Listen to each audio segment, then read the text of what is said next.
never give up. I never give up. I never give up. Turn around. Hi guys, welcome back to my Steps to Sobriety, my show on YouTube and as a podcast with me, your host, Stephan Neff. Today is another fantastic day for an interview because our today's guest is bringing a topic close to my heart that has been riding me throughout my life. Anxiety. And many of you who have listened to my show, you know that I suffered from anxiety, depression, PTSD, secondary to shitloads of trauma. Yes, of course, I self-medicated with alcohol and bad behaviors, well, in the sense of being a workaholic. So, and then I went into rehab and I changed my life and it was also beautiful. And I've done a lot of work and I'm proud of myself. And guess what? I'm still waking up with symptoms. I'm still waking up with anxiety. I'm still waking up with sometimes, neurochemicals waving over me and flushing through my system, which make me use all my skills and then some to get on top of it. Is something wrong with me? Hey, did I not do enough work? So today I've got Rachelle McCloud here on my show because she has specialized in that. She is looking into that. Why do people have ongoing symptoms despite of years of therapy? And I can't wait to actually listen and bounce ideas around with her. So Rachelle, welcome to my show. Thank you. Thanks for having me. You normally don't really become an expert in something like that unless you have gone through it. That's pretty much a given. It's not something that you think, okay, what's the tiniest chapter in the psychology textbook? And maybe I specialize on that. So let's start with the beginning. Were you, when you grew up, were there lots of pressures on you? And were you a highly anxious young woman? Yes, I was. And I come from a family of quite a bit and gnarly, complex trauma and generational patterns of trauma. And I grew up in my family system, a golden child. And so that meant that I had to excel and be the evidence of our family's wellness. Right. So that also meant that I had to tune out any problems I would have or any negative feelings that I would have. And so this was really confusing because how do you address something that you can't look at directly? Right. And so I didn't. And I ended up going through school and I was an athlete. I played volleyball in college.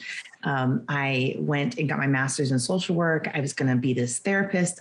And it's interesting that I don't think you get into this field without unconsciously knowing that you need to figure out your own stuff. But I still wasn't aware. So it was happening unconsciously. And I get a degree in social work. I'm doing therapy. I'm actually working with people with substance abuse disorders. And I was using talk therapy strategies, and I was really I was just very not liking the results I was getting. I'm like, we're going to talk about this. We're going to talk about this for the next 20 years. Like, they need help now. They're going to relapse and go use drugs, maybe die, and we're on a 25-year plan of healing. And I was just really frustrated because I was like, I'm studying, I'm doing what I've been taught. And my department was closed. And so we all got laid off. And I had a hard time finding a job because I was already pregnant. And I decided I was quitting and I hated the whole field. This talk therapy thing is stupid, or I'm really bad at it. One of the two, probably both.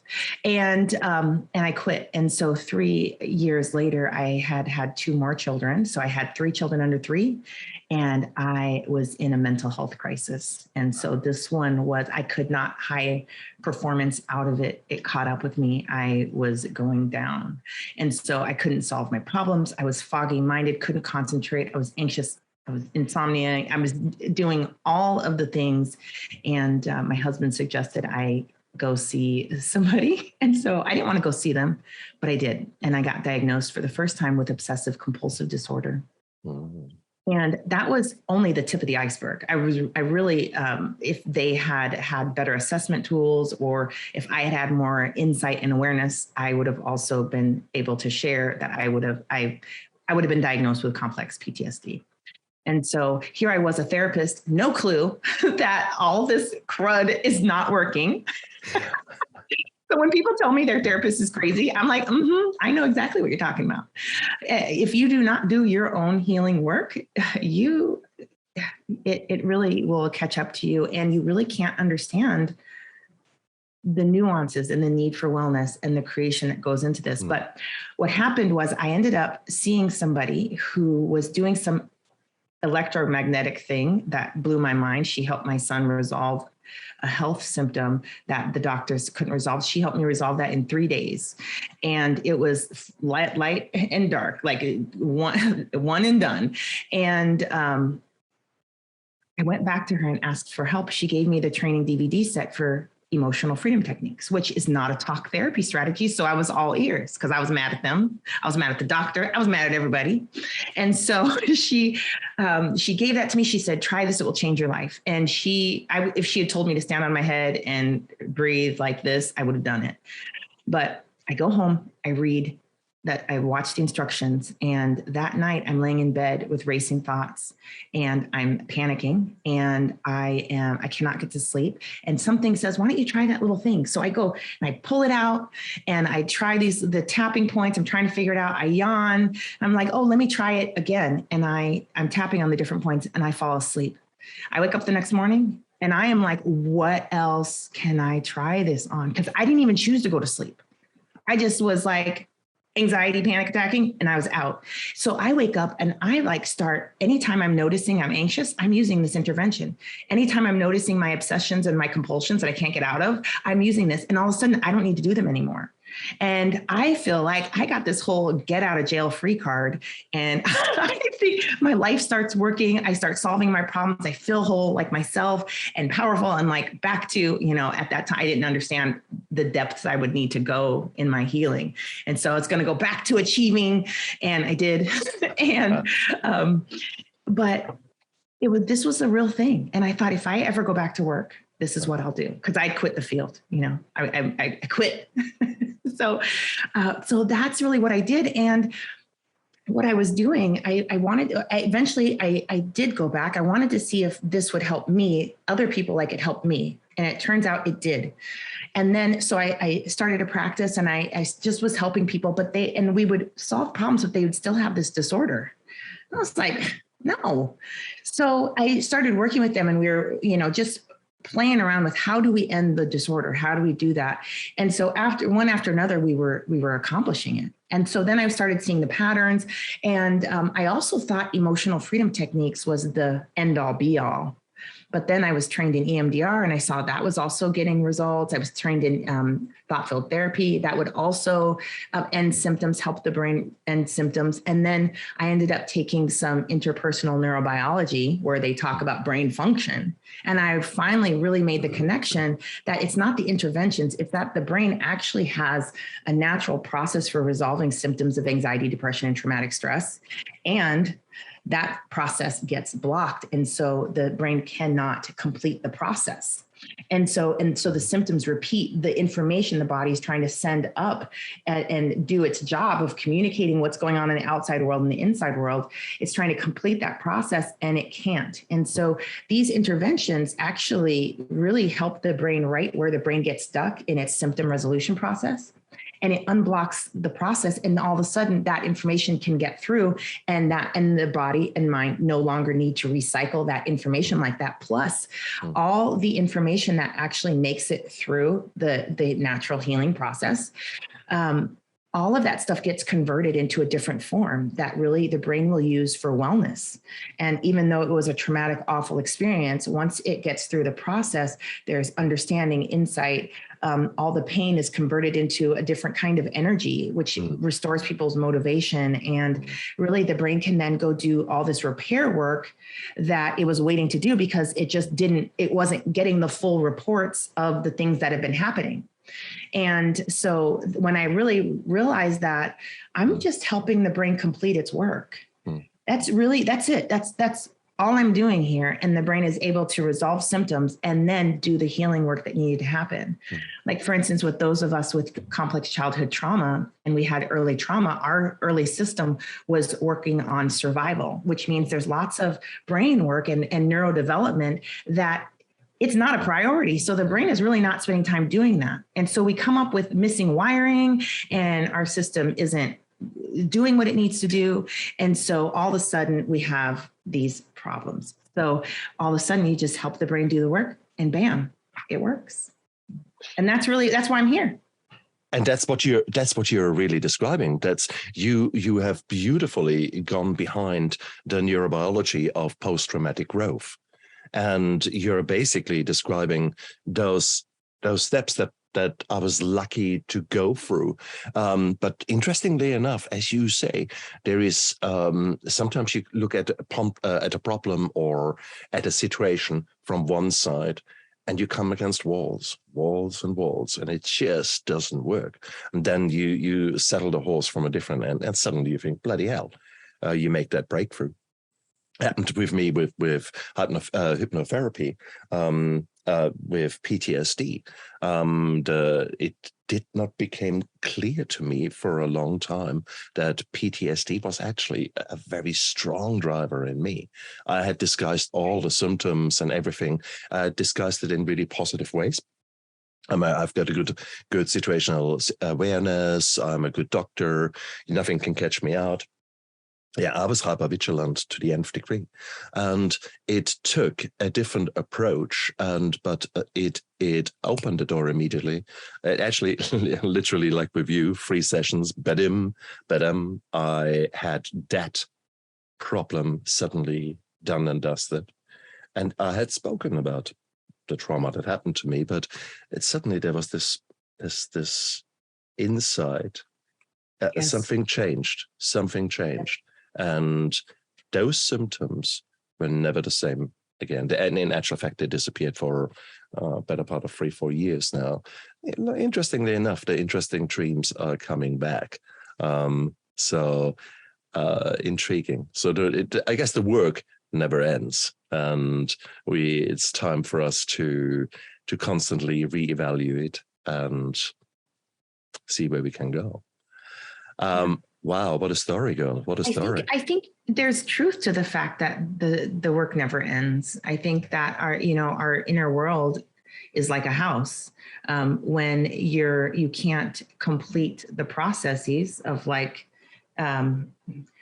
making garbage, putting garbage in your garbage, and then taking the garbage out, it's going to pile up with a bunch of garbage, right? And that's a lot of the work of unpacking and resolving an anxiety, depression, or trauma disorder. Yeah. And so you're cleaning out the pile of unresolved issues that haven't made it through this process, the brain's natural throwing out the garbage process and the healing process that comes with that.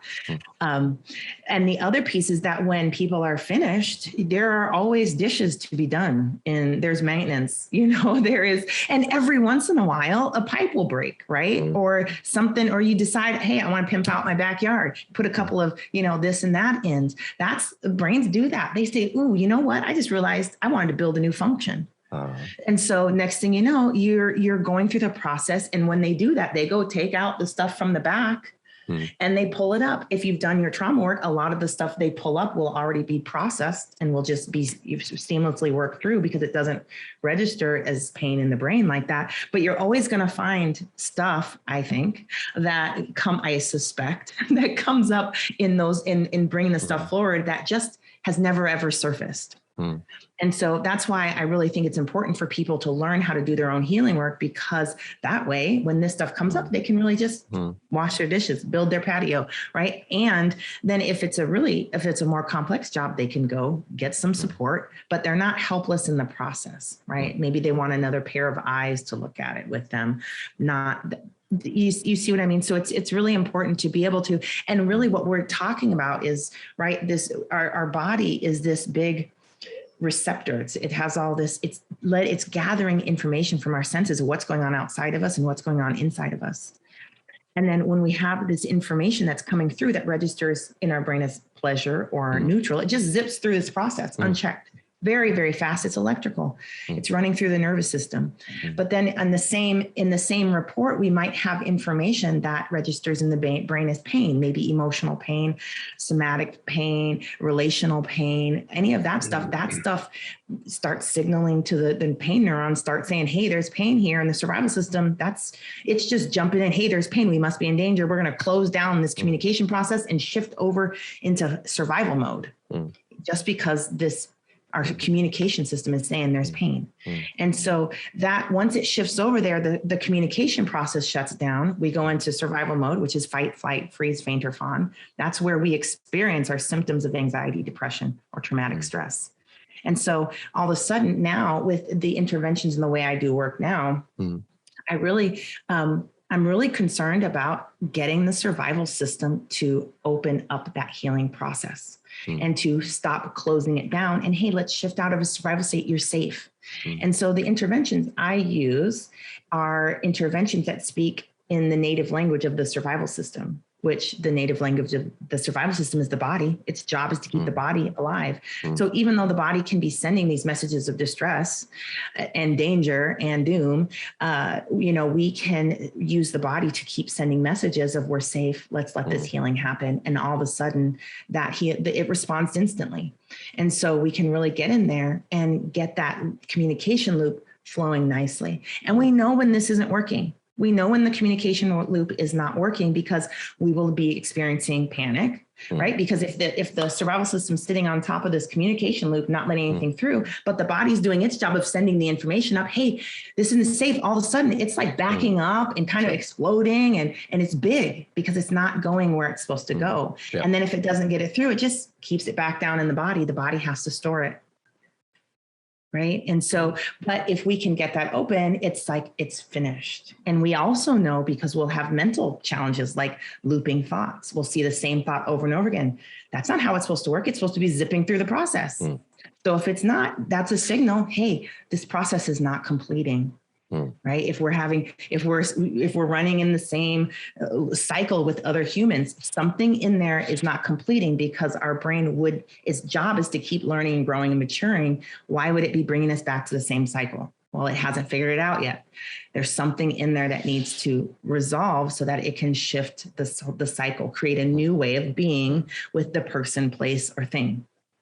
And so this is just really as simple as getting the full report in, letting your body be the instrument that it is, gather all that information and really get it processed. And so, but isn't life so complex and our history, our living memory is so complex that you really need the time, the talk therapy to actually go through things, bring things up,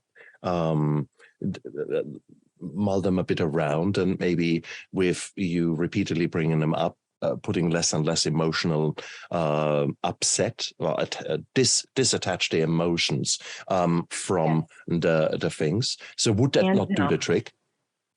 Yeah. So talk therapy, let me tell you why this is not my go-to and why I do not think this is the fastest method to resolve symptoms. And let me also say, I do think talk therapy is really wonderful for support, for learning new things, for learning strategies, communication, so many things you can learn, but actually making symptoms stop, it is not the fastest way. And this is why, is because all that neuroception and this little problem right here that we have with the survival system, when we use the talk therapy, we're using strategies that work with the front of the brain. We're working with the native language of the prefrontal cortex, where our values and morals and our problem solving and our creativity are, which is all wonderful, but that's not really where this problem of anxiety is. And so you can talk about it all you want to, but you're not really creating a lot of effect with the survival system, right? And we need that. And just because you're talking about it, you're actually doing the work of loading what you want healed onto the loading dock, which is great. And all of a sudden the loading dock is the parcel is moving up. But if it can't get past the survival system, there's no amount of talking that's going to help you get this information processed and get done with it. And so it keeps circling.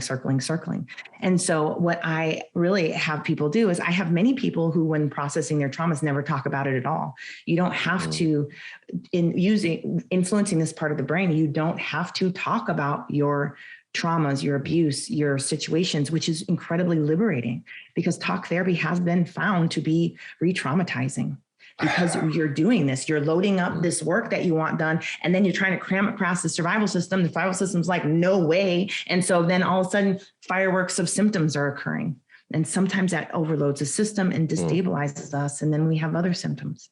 And when this stuff is moving, this is what all of this pain trying to move through the system. And sometimes it really floods. It's like, we're going to get through this time, and overwhelming. It comes up, or it's triggered up, or we're talking about it. This is what suicidal thoughts are about. This is what depression is about. The brain starts numbing. Like, I need us not to survive this flood of pain we are in right now. I need us to remove you mentally and consciously from the pain, but the pain is still surfacing in the body. Right. And so the brain is using a numbing effect and a depression effect. And so we don't want to do that in healing. We want to make this as easy as possible. Plus, pain is what shuts down the healing process. So we don't want to be talking about it and loading it up and pushing it through without opening the survival system, getting the survival system on board with the healing process. And so a lot of times I will encourage people to grab an intervention and take it with you to your therapist's office and use it. If you're going to go do talk therapy, bring your survival system into the conversation. Because your body's going to be in the conversation. Yeah. You're going to start feeling it in your chest. Your gut's going to start being nauseous, whatever. Your tension, your thinking center is going to be there. You're going to be yakking away at it. Your survival system's, nobody's talking to it in its native language. And it's over there like, it's getting painful in here. Right? So we're just not working with brain function when we're using talk therapy the way we could be. And when we work against it, we really create more problems for ourselves. And what we're talking about, this is natural. This is how brains work.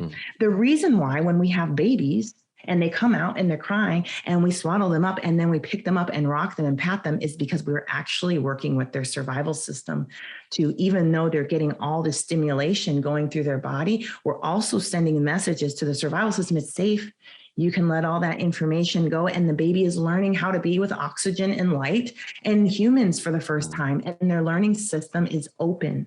Their body's communication process is open. This is why you have a child and they're throwing a fit, and you can either let them throw the fit so that it completes, or you can give them a hug, or you can do something like this to help them open up their survival system. They're actually throwing the fit to open their survival system, because we must engage the body to move emotion. And there's no amount of head knowledge that will, if the information and the symptoms are in the body, they will not leave the mind, period. And so I find that I just toss out the mind stuff entirely and just work this process. I lied. Okay. So I like to work with the mind to help load up and give people the option. Okay, which symptom do you want to resolve? Right. Okay, let's go get it. And let's go get it loaded up and get the body start talking about it. And then let's stand here and keep the survival system open. Yeah. Right. So that's really what I like to do. But in training, and right, this is my fun space, I want to learn how to work with the subconscious mind. So I teach people, I learn that and teach people how to do their work with their subconscious mind. The body has its own healing methods. And this has brought me into things like energy medicine, where you don't need to use the mind at all for the healing. You can actually help the body do its own healing work, which I would not have believed them, because I'm pretty skeptical, but the results don't lie. And when the body gets the work complete, it's done. And so you can find that and you can test it. And all of a sudden people are behaving differently. They're saying different things. I have them go look for the symptom we were working on. And I hope you find it. Let's go. Come on. And sometimes they do. And they're like, I woke up this morning. I had, that sometimes people are really hammered with depression right when they get out of bed. That's a symptom that is not supposed to be there. What is that? Let's get your body resolving that. Right. So, and then I want you, now that we're done with this session, go and check when you wake up in the morning, look around for it. And if we can find pieces of it, great. Let's do that work too. Let's get that processed. If we don't, fabulous. Right. So it's just a very much more measurable and predictable and fast process, because when I'm having them do this work with depression in the morning, it's a 2-minute intervention. Maybe I will have them do three rounds of an intervention. Okay. So maybe that takes 6 minutes and symptoms resolve so fast. And we can go through one after another after that. And that's really what I do now, because I also understand that to resolve a disorder is not just about resolving symptoms, but it's also about helping your inner workings really create the functions that are needed to wire ourselves for wellness. And those of us who had complex childhood trauma and who had traumatic experiences that we did not have the nervous system support with, we did not have someone holding us and rocking us, we did not have someone comforting us and helping us to open up our survival system, that means our survival system stayed in a state of distress for a really long time. Our whole body did. And that means that there were things there. Our system did not learn how to get dysregulated and to freak out and then to come back down. So we have to repattern that now. We have to, our system from the inside out has to learn how to go up and come down. And in the beginning, we want to really walk it to do that. But soon we want to see it create its own process for this. And that's what brains do. They create mastery. They're like, oh, that's how you do it. Okay, let me practice that. And then you help them. And then they're like, move out of the way. Let me see if I can do this by myself. And then they try, and then you back them up a little bit. And then the next thing you know, you haven't thought about it again, because your system is not bringing stuff into your awareness. Because when it's doing that, it's saying, I want help with this. I want help with this. We see this as, oh my gosh, a symptom. But really, symptoms are the exact place. It's the communication of the exact place where the brain cannot resolve an issue. And it's telling us, hey, I need some help. And that's if we were in our tribal systems and our healthy family functions, we wouldn't even we'd get some internal information that says, hey, I'm not doing so well. I need some help. We'd go to grandma, get a pat on the back, and maybe they're there. Oh, hey, babe. Or here's some elaborate story that our subconscious mind was listening to and was like, oh, I can do that. And so there's a lot of stuff that helped our survival systems function well that we lost as we have not been tribal, as we have not been as physical, and we have put less value on comfort and that sorts of stuff. And we are showing it. The mental health is growing, right? We're losing that intuition of, and we don't let our children throw fits on the floor. That's not okay, right? And for those of us who didn't get to throw fits, that's a developmentally appropriate stage. So that means that there's stuff in there. The brain is learning how to process emotion. It's ugly. First efforts are ugly, right? Learning how to ride a bike is kind of ugly. But right? I'm 56. I can't throw myself. I can't throw the toys out of the closet. I know, isn't that right? But you still have to. But your brain still will need to go through that process. And that really what I have people do is I'll have them find a way to throw the fit in a socially acceptable way. When I found myself going through this and really needing to do this, which was so annoying, right? I'm like, seriously, we're going to throw another fit? And my insides were like, yes, we are. And a pity party on top of that. How about that?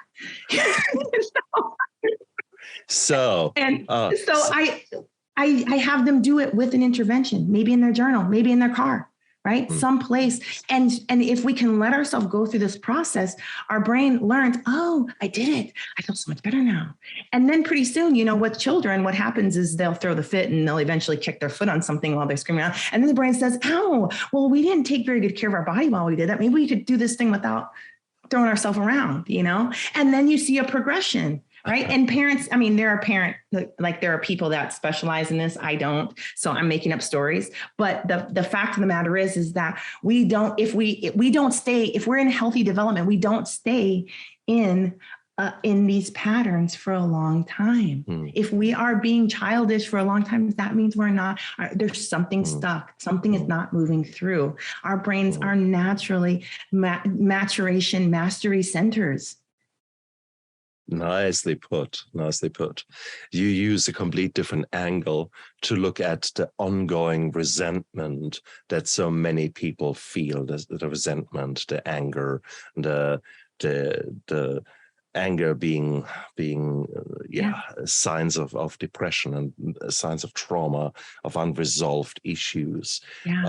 Oh my and goodness. Can I speak to that? I just Sure. want to be a hog a second, because anger is really coming up a lot this week. And anger is a very important energy that runs through our system that is natural and native to humans. Yeah. And the body and mind convert this energy into kindness and assertiveness and healthy boundaries. If you let it, if you teach it how to do it. That's exactly right. If it doesn't learn how to make that conversion, it will not. And then you will have to, it will be utilized by the survival system as energy for fight, flight, freeze, faint, or fawn. And we've seen that happen, and it's scary. Yeah. And if we were children where we had an adult demonstrate scary uses of anger, we think anger is dangerous. If we have children, if we're children and we see adults suppressing anger, that's how we are practicing learning how to work with that energy. And then our systems never develop the wiring to run and process and convert and harness anger and turn it into the awesome that it is. And for instance, I have a client that they're staying in a situation that they should not be in anymore. And they're mad. And they're not mad, actually. They are choosing a Zen happy place. But I can tell that they're very mad. They have dissociated from their anger, so they cannot tell how mad they are. Right. And they're choosing, they're zenning out. And so it occurs to me, I'm like, and they don't like it. They're not happy, but they are not receiving that information at the top. It's only in the body. And you can see them because they're taking these deep breaths, their shoulders are tense, but they're not connected to that. So I really started bringing this up. I was like, you know what we need to liberate that anger and get it moving. And then, but we have to build a framework for it, right? We have to start we have to open the roads. We have to create roads and highways. And we need to get, if we just say, hey, we're just going to let this anger out and there's no wiring for it, it's going to be an explosion of awful that's going to reinforce anger is bad. Right. So how do you turn it into a positive, constructive force?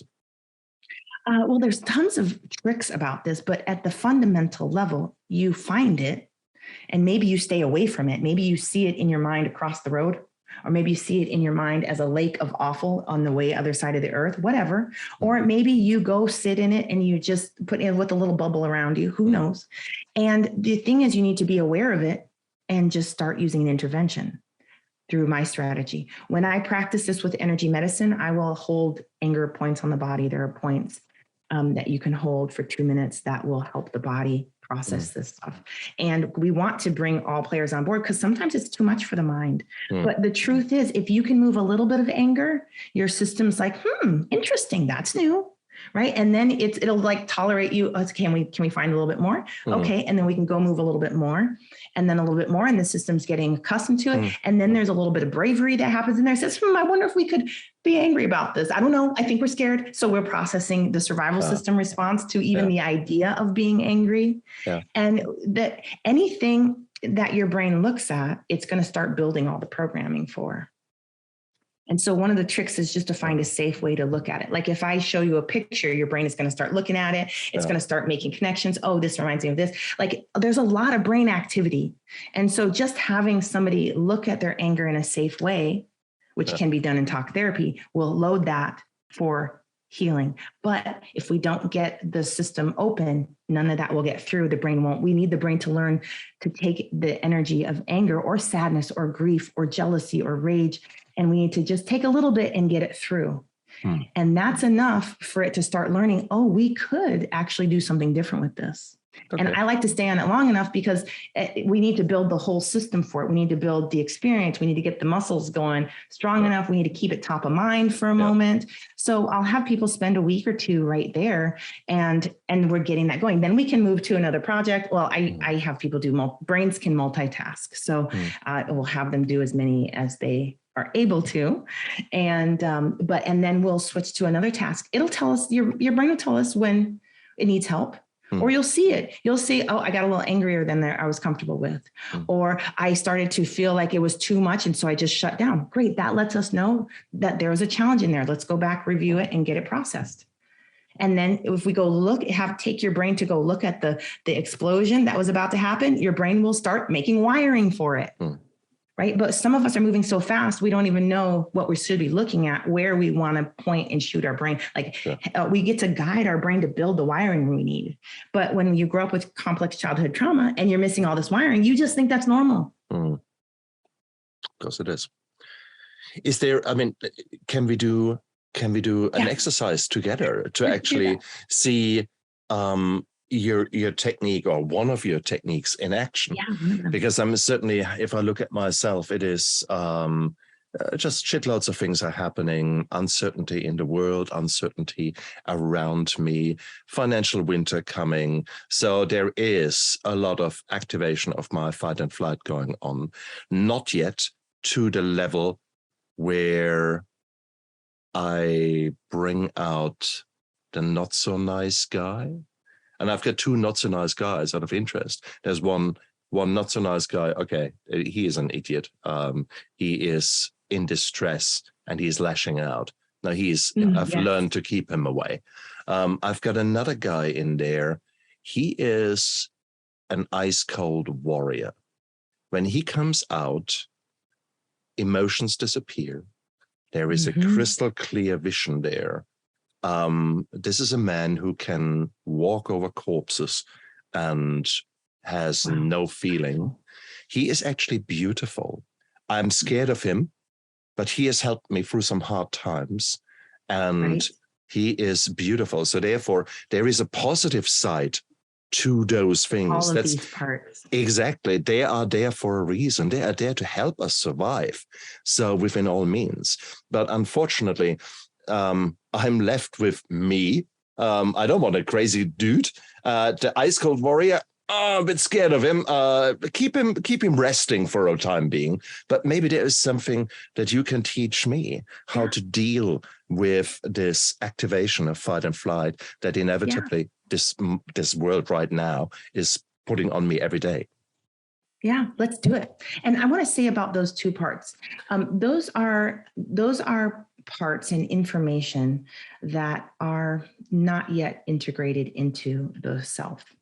And we have them. I think we will always be finding these parts. I find them. And for me, they become more and more subtle. Or every once in a while I find somebody and I'm like, oh gosh, where have you been all my life? Right? And so it's really wonderful to connect with, to pay attention to them and just start using an intervention.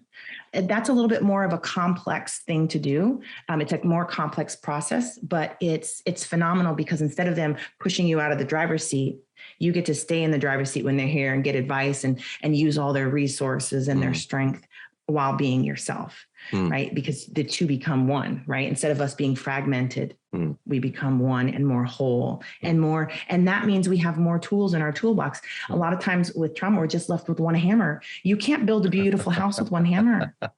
Touché. You know, you can't. And great, you might be the world's best hammerer, because you will work this tool. And that's what we do. We'll develop superpowers. But having said, I could go on and on. Let's try this out. And I'm going to provide, I would like to use emotional freedom techniques. And I invite the viewers and the listeners to come along with us on this journey and also take full responsibility of your wellness while using these interventions. And I'll tell you that we're going to be working to open your survival system. That's why we're using this. And there are no known side effects with emotional freedom techniques, which is really interesting and wonderful. There are interventions like EMDR that have some awful, gnarly side effects if they're not the right fit for you. So this one is really one you can just kind of pass out like lollipops and do some really powerful work. So I want to guide everyone to find something stressing them now, some little anxiety, not a big one, but just one that's like, man, if I could get this off the load, that'd be great. Okay. And now that you have that one, I want you to ask yourself, what's so bad about this? And just see the first thing that comes up in your mind.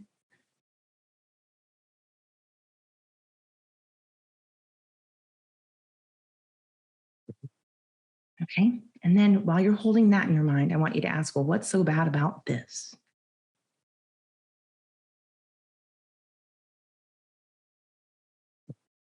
Okay. First responses are good enough because we want to take things in the order of importance to your brain.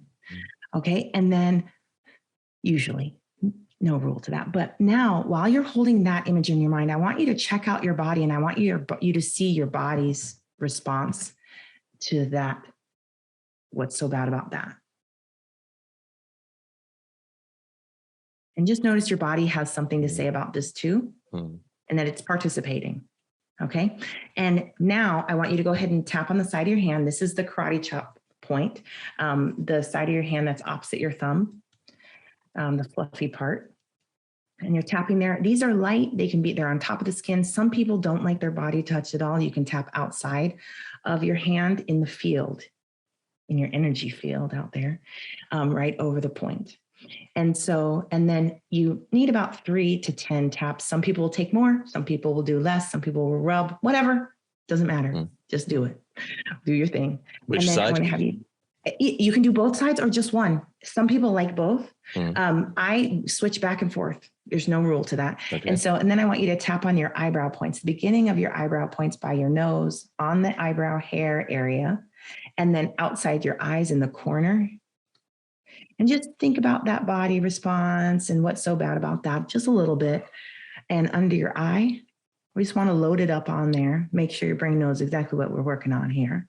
Under your nose, under your lip. And there's collarbone points. You have these round collarbone things. You're going to come an inch under them and just a little inch out. You don't have to be perfect on this. Just be close. That's perfect. That's perfect. All of it, anywhere near there is perfect. And under your arms, this is under your armpits, about 4 inches on the side. If you were wearing a bra, it would be in the middle of your bra strap on the side. And then there's a point on your ribs under your nipples, like an inch under your nipple, maybe 2 on your ribs there. That's an anger point, anger towards yourself. I like to include that one. And then if you were going to shake someone's hand and the part of your thumb that's looking straight at you, I want you to tap on that. And then leave your hand in that position and then come tap on top of the finger point by your nail. And then your middle finger, same by the nail, pinky finger by the nail. And then tap the side of your hand. I'm going to add 2 more points. One is in the back of your hand between the ring finger and pinky finger bones, and then top of your head. Just think about that stressor and in your body. And so now I want you just to go ahead and peek into that stressor and just see what you notice. How's your body responding? Did the intensity go up? Did it stay the same? Did it change? Did it shift to another area of your body?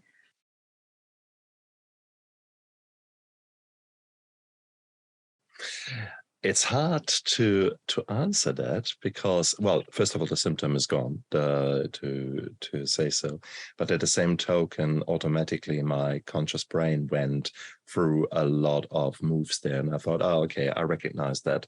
And that is acupressure points. Yeah. These are energy points that I know from acupuncture, etc., and from other healing modalities. And it is actually intriguing that your tapping actually makes a lot of sense if you now suddenly think about energy flow and chi and those kind of things. Right. If you came from an Eastern philosophy or medical mentality, interesting. But it had a clear effect on me. It calmed me. No 2 ways around that. Yes. Intriguing. Wonderful. And so what happens here is that we help your brain complete the process, right? And so it takes this stuff and you can feel the intensity. You can feel your body's giving you a report. Your head's got some stuff going on about it. And because it's getting through the survival system, it's like it's coming out of the body, right? It's just being processed. The communication's going and you hold it there as long as your body wants to communicate. So sometimes it's a couple rounds and then all of a sudden it's like, I'm done. I've had enough. I've said all the things I have to say. I'm going back to work. I got things to do. I got heartbeats to do, and it goes back to receiving information for you instead of holding, storing that information, driving you nuts with the same thing over and over and over. Nobody wants to be followed around by that, right?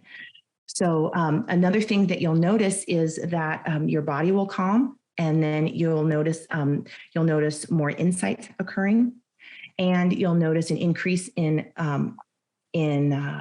like logical reasoning, because now we're moving the energy from the body past the survival system, fight or flight, and into the thinking center where reasoning and understanding and putting words to thoughts and feelings occurs, and solutions, problem solving. And so you're going to see those things happen. That's it. That's all we're doing. And now we get out of the kitchen, like we let the cooks cook.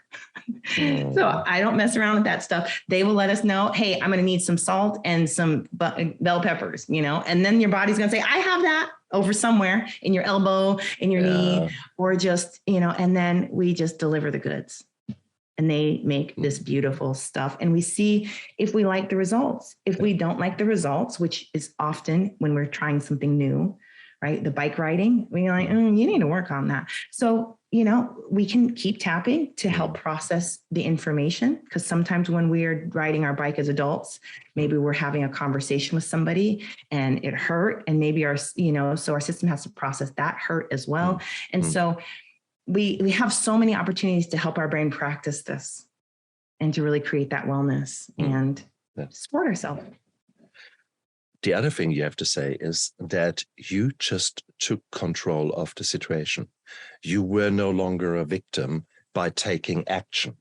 You decided to take action, and it didn't matter really if this was highly promising or not promising at all, but you did something. And to take action is such a powerful step. It removes you from the pity party. It removes you from a place where you can't do anything about it to actually, I can do something about it. And it's the first step that often then leads to other steps. And before you know it, you're walking. And it's beautiful. And so therefore, by actually you taking control with that, and with a very effective and logical intervention, now that I see what you do, that makes perfect sense. Before you know it. And the action is a natural part of this process. Yeah. There's like all this procrastination, right? We talked about that a little bit. All this procrastination, that's because this process isn't completing. It's not at action step yet. Your system can't create the action you want. Yeah. And it's trying, it's circling. And that's why when we notice ourselves in procrastination, a simple thing to do, not needing a ton of skill, is just go ahead and use your EFT on it. And help your brain process, well, I'm not doing this because I remember when, mom said this 2 years ago and this happened and that happened and I'm scared to do it. Or if I do that, it'll hurt this person's feelings and I got the conflict and I don't know how to resolve the conflict. And now you're helping your brain resolve that stuff and get solutions, because your brain can make solutions to these things and we want it to, and it should be. So. Yeah. And again, for those of you out there who are thinking, what a mumbo jumbo, that energy crap. Yeah, right. If you were to go to an osteopath or a chiropractor, a good chiropractor, they don't just reset your bones. They actually activate muscles. And there's a whole science of muscle activation out there that gives balance and strength to the body and helps you change the whole system over. And I've experienced it recently with my osteopath. I just came for a not a checkup, even maintenance, let's call it like that. I had no symptoms, and he took me through a few exercises, just checked me out, and I was gobsmacked. I was one arm in a certain movement, tried to keep it like so. I couldn't, against the mildest resistance. I thought, what the hell? What's going on? And he sort of fiddled exactly where you were saying, which is actually the activation point of the serratus muscle. He did that. Okay, now let's try again. Bing! He just switched that on. So literally, he changed my physiology. Exactly. So therefore, guys, this is what we have been doing, is not mumbo jumbo. That is actually reminding a very complex thing of our body, that the body actually, did you realize you have actually forgotten to switch the lights on in that room? Or actually, really, the aircon can't work if you keep that door closed. So, it actually makes sense. Yeah. So even if you're a bit skeptical out there, may I suggest, what could you possibly lose? Okay. I always say, give everything a try. Unless, of course, it's a Mexican wonder healer, which gives you some snake oil for the cheap price of $10,000. Then I hit you over the head and say, give me the money. Come on, I can do 10,000, make it 20. Come on. No, okay? So no bullshit out there, but something like what Rachel is saying makes a hell of a lot of sense. And I can see where it comes from. And if you still have doubts, I've had other guests who were talking about similar things, where the trauma-focused yoga or things like that. There are actually very clear approaches that work on the body to very quickly work through problems of the mind. And that is the most beautiful, beautiful thing. So guys, don't put it away because you've got some prejudices in your head. No, come along on the journey. Expose yourself to new techniques, because who knows? You don't know what you don't know. So you need to expose yourself to it, give it a shot, and chances are you will not look back again and think, wow, that is a new tool. And suddenly your toolbox gets bigger and your skill set gets bigger. That's right. Fair enough to say, Rachel, not everything works for everyone at every time. Perfectly said. Exactly. So there will be some times when you're in the middle of a board meeting or giving a big presentation, you can't just go little. People look at you a bit funny, unless you make the whole board meeting. Come on, guys, we'll do 2 minutes of break, and they think, what the fuck? And you start doing it with everyone. Now that's an icebreaker if I've seen one. I wish that would happen. Exactly. That was very inclusive of the fact that we all are here with brains. Okay. Would it not? Would it not? Exactly. No, when I gave lectures, etc., we often would say, come on, guys, let's stand up, let's stretch, and let's actually do some physical exercise. And if you go to the really high-end sort of big coaches, the Tony Robbins of this world, man, this is a physical workout and a half, because he is using the body so much.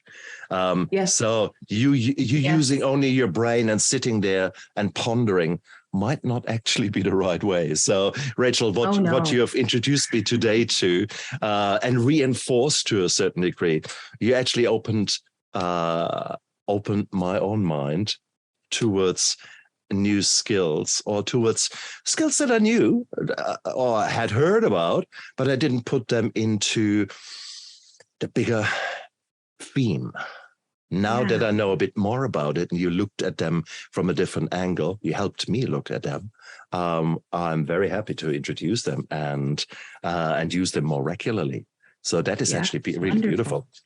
So, Rachel, hear about your results. Well, exactly, Rachel. Because it's about that. Well, it's about the results. It's about not suffering. It's about joy. It's about like dropping this baggage. Connecting. Touche. Ending the loneliness, right? I could go on. Oh no, and absolutely. Hey, look, if people like what you said and you really ring a bell with them, how can they find you? What is the best way of them communicating with you? Yeah, the best way to find me is on my website at rachelmccloud.com. And my name is spelled like Rachelle. I'm sure you'll have the links available. But this is a great place to jump in. I am talking about this. I have I give trainings here. I also have workshops where we actually get to work. I offer private lessons and intensive coaching, and my curriculum for resolving disorders in a self-study, the roadmap for that is available online as well as an online program. So there's lots of opportunities to jump in. My whole purpose is to empower people to do their own healing work. Even when I'm working with my own clients, I really want them to be able to take care of their brain. And so that's stuff I make available to people. And you can find that on my website. Beautiful. Guys, just look down there into the podcast show notes and the YouTube show notes. It's all down there. Check it out. You you can only enrich in your life. That is how I look at all those things. Rachel, I'm so grateful that I had you on my show. It made me re-look at things that I took for granted, but I actually had not implemented them into my own life. It's so often you need that little reminder, that little push into something, and I'm very grateful. So I felt thoroughly pushed today. You pushed literally my buttons. You pushed my buttons in all the right ways. I like that. Rachel, thank you so much for coming onto my show. Thank you for having me. Absolute pleasure. And you guys out there, live with passion and look after yourself. Bye. I never give up. I never give up. I never give up. Turn around.